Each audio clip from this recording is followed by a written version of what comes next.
Hello, this is Breakfast with Louise Minchin and Bill Turnbull. Money worries. A survey for Breakfast suggests people in the UK don't believe their finances will improve despite an upturn in the economy. Hello, good morning. It's Tuesday, the 18th of March. Also, the presenter Steph McGovern is in Leeds for us this morning. Morning, Steph. Good morning. Steph, thank you very much. And we'd like to hear, of course, as well from you, Breakfast viewers as well, how you feel. What are your money worries too? 6:05. Working parents are to be given up to £2,000 a year per child under revised plans to ease the cost of their care. In homes where both parents work and the children are under 12 years old, the government will meet a fifth of the expense. Well, the scheme won't start till after the next election. Labour says it's too little too late. Here's our political correspondent, Chris Mason. And we will be speaking to the Deputy Prime Minister, Nick Clegg, about the scheme a little bit later in the programme, actually about 8:10.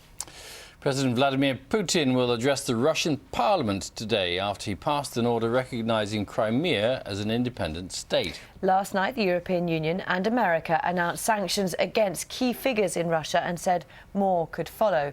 Meanwhile, the Ukrainian Parliament has approved the partial mobilisation of the armed forces. Well, our World Affairs correspondent, Richard, thanks very much. Richard Galpin in Moscow. The BBC has uncovered more detail about the mass shredding of documents relating to corruption in the Metropolitan Police. The Rolling Stones will decide today whether to go ahead with their tour of Australia and New Zealand after the apparent suicide of Sir Mick Jagger's long-term girlfriend, Lorraine Scott. Tributes have been paid to the fashion designer who was found dead in her New York apartment yesterday. Our North America correspondent, Rajini Vaidyanathan, reports. Washington. A proposal is being considered which could mean anyone who fails to buy a TV licence wouldn't get a criminal record.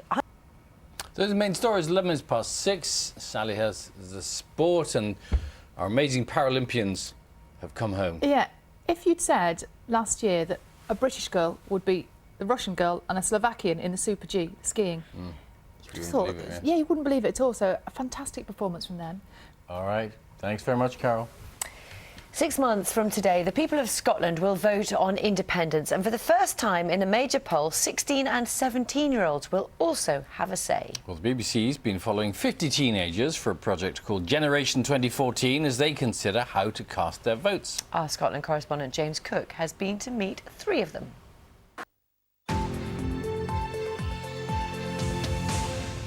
Morning, this is Breakfast with Louise Minchin and Bill Turnbull. It is Tuesday, the 18th of March. We'll bring you all the latest news and sport in a moment, also on Breakfast this morning. All that's still to come. First, though, a summary of this morning's main news, just coming up to 6:30. Working parents are to be given up to £2,000 a year per child under revised plans to ease the cost of their care. In homes where both parents work and the children are under 12 years old, the government will meet a fifth of the expense. The scheme won't start until after the next election. Labour says it is too little too late. Here's our political correspondent, Chris Mason. Most British people believe their personal finances will not improve in the year ahead, despite the continued recovery of the UK economy. President Vladimir Putin will address the Russian Parliament later today after he passed an order recognising Crimea as an independent state. The BBC's uncovered more detail about the mass shredding of documents relating to corruption in the Metropolitan Police. The Rolling Stones will decide whether to continue with their tour of Australia and New Zealand today.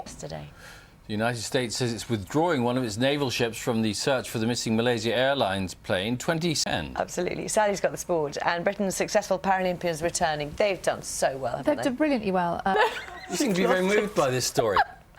It reminds me, do you remember a year ago, Steph and Mike did it, and Steph, good girl, she carried him. Yeah, I'm not I do remember. It's the World Championships in Finland in July. Yes, exactly. Yes, it is. Just in case you didn't know. Let's not enter. No. Yeah. No. All right. But Mike has done that story several times now. He's very, very good at it, apparently. All right. Thank you very much. You're welcome. It is 20 to 7. The economy might be improving, but most people in Britain have yet to feel any better off, according to a survey carried out by Comres for BBC Breakfast. Yeah, food and bills, the utility bills are the costs people worry most about. Steph is at the historic Kirkgate Market in Leeds to talk to people there. Morning, Steph. OK, Steph, thank you very much. We shall see you later. Thank you. It's 16 minutes to 7. This is Breakfast. These are the main stories this morning. Now here's Carol with the weather. Morning, Carol. Good morning. Good. All right, thanks very much, Carol. Thank you. Good to hear. Thank you.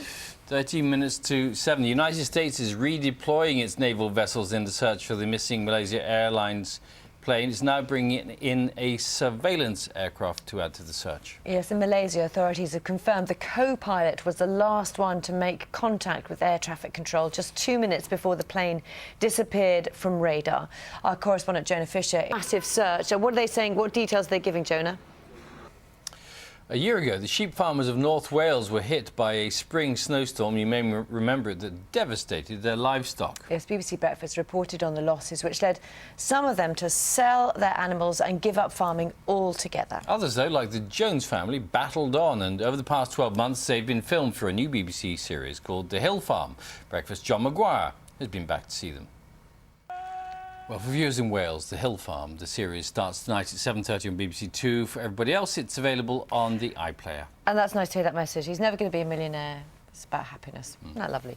Our researchers have discovered the earliest confirmed case of cancer in a 25-year-old man who lived in ancient Egyptian times. The new discovery, published in the journal PLOS ONE, suggests that the disease isn't just a modern-day condition. Our science correspondent Palab Ghosh has seen the skeleton and has this report. We're talking this morning about how much you pay to keep your pet alive, because Paul O'Grady has said that he spent £8,000 on his dog, Olga. Even though the vet said it wasn't really worth it. And it's amazing how much money people will spend on their pets. Lots of you getting in touch. Yes, how much you love your pets. Peter says, my dog is my best friend. He's insured, but no cost is too much.